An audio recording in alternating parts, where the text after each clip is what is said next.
Hello and welcome to the Daily Comic and Collectible, episode 205. Now today, the collectible of the day is the Mezco Toys DC Comics 112 Collective Ascending Knight Batman action figure. Every hero has a beginning, and the Mezco Batman Ascending Knights starts here.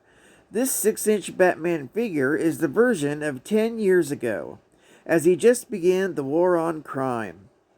At the start of his crime-fighting career, Bruce Wayne is still working things out. Some of his tech is a bit unfinished and raw. The design of this Mezco Batman, Ascending Knight, pays homage to the character as he first appeared in Detective Comics. The shape of his cowl, shorter gloves, and smaller symbol on his chest are all inspired by his original debut.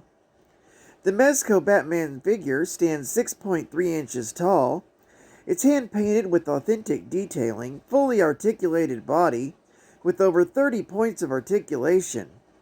Has both Batman and Bruce Wayne head sculpts, and has a custom-tailored costume. Box comes with figure, 7 interchangeable hands, fully spandex outfit, with body armor detail, spiked wrist cuffs, and sap gloves, utility belt with grapple gun holster, grappling gun, closed and open grappling hooks and hook with attached rope, 6 batarangs, heavy assault batarang or bat brick, trank dart wrist crossbow, and display base with adjustable post. Whew, that's a lot. Released in 2017 by Mezco Toys. Now the comic of the day is actually the completed series in trade paperback. It contains all 4 collector's item issues in one volume. It's Batman, A Death in the Family, released in March of 1989, but it collects Batman number 426 through 429 from December 1988 through January 1989, with story by Jim Starlin, art by Jim Aparo, and cover by Jim Aparo. This was known as DC's most controversial bestsellers. It was controversial in more ways than one. It was the result of a social experiment by the producers and the audience. People would have the final say regarding Robin's ultimate fate. The audience unfortunately chose him to die, and a legendary figure in comics was eliminated. It brought shock value and darker elements to the comic industry as a whole. The story is basically a coming-of-age story for Robin, not dealing with his family's death, so Batman puts him on the bench to work things out. But Jason finds out his birth mother is still alive and narrows it down to 4 possible women and leaves to track her down without telling Bruce.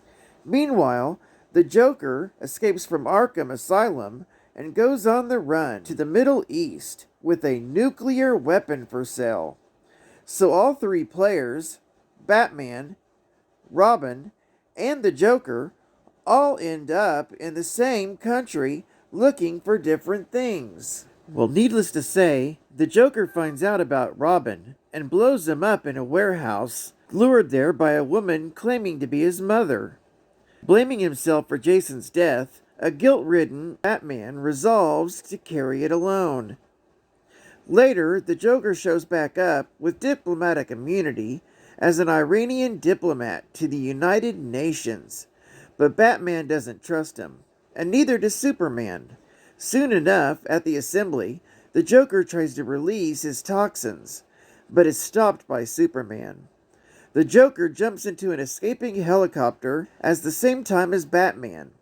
A machine gun sprays the interior and everyone is hit by bullets, including the Joker and the pilot. Superman saves Batman, but there is no trace of the Joker. Geek fact: Jason Todd was resurrected by Superboy Prime 20 years later when he changed the fabric of reality by punching it. Plus, on the inside back cover of issue number 427, an ad headlined, "Robin will die because the Joker wants revenge, but you could prevent it with a phone call." Final geek fact. DC Comics had 2 versions of issue number 428 ready to print, depending on the verdict of the phone calls. Well, I'd like to thank you for joining me for today's Daily Comic and Collectible, and I hope to see you again tomorrow. This is CatFan ComicsMan, and I'll catch you on the flip. Over and out.